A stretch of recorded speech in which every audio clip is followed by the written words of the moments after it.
Adaptations are the driving force of current Hollywood, and for good reason. The industry has always been shaped by the cycle of books becoming blockbuster films.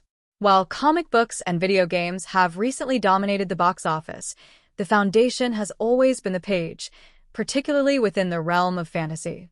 With major franchises like Game of Thrones, His Dark Materials, and Narnia rising from literary classics, the search for the next big fantasy adaptation remains a top priority. Among the many forgotten gems that still await their cinematic turn is Poul Anderson's The Broken Sword, a high fantasy novel that stands as one of the most overlooked yet compelling tales in the genre. The Broken Sword could easily stand alongside The Lord of the Rings, yet it has remained under the radar despite having the perfect formula for a grand adaptation. A Viking world filled with dark magic and fate.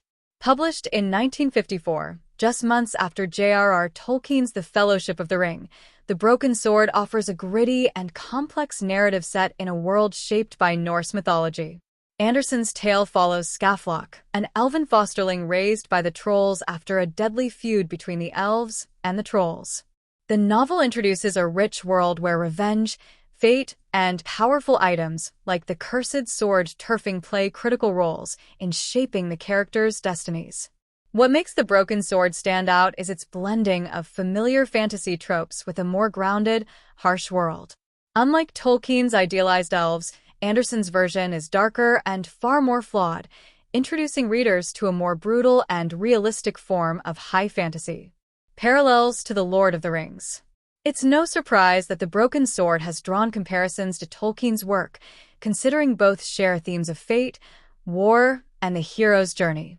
The title alone, referencing a broken sword, echoes Tolkien's The Lord of the Rings, where the reforging of the broken sword Narsil plays a pivotal role in the battle against Sauron. Yet, while both stories involve legendary swords and mighty heroes, Anderson's approach differs in tone and substance. His world feels more immediate, more raw, and not as steeped in idealism.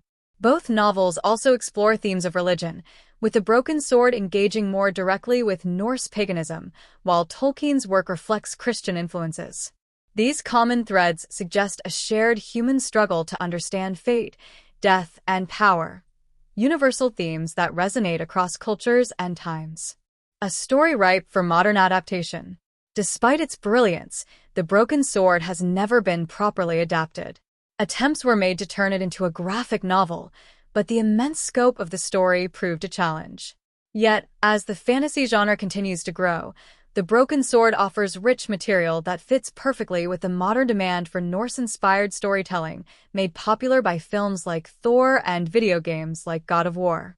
With audiences now more familiar with Norse mythology, this tale could easily find a new home on screen. Not only does The Broken Sword have the depth and complexity that modern adaptations require, but it also provides a darker and more nuanced take on the fantasy genre. It's a perfect candidate for a cinematic experience that could offer something different from the traditional Tolkien-inspired stories, drawing on its Viking roots, epic conflicts, and multi-layered characters. As the fantasy genre continues to evolve, it's a shame that Anderson's masterpiece has yet to receive the attention it deserves.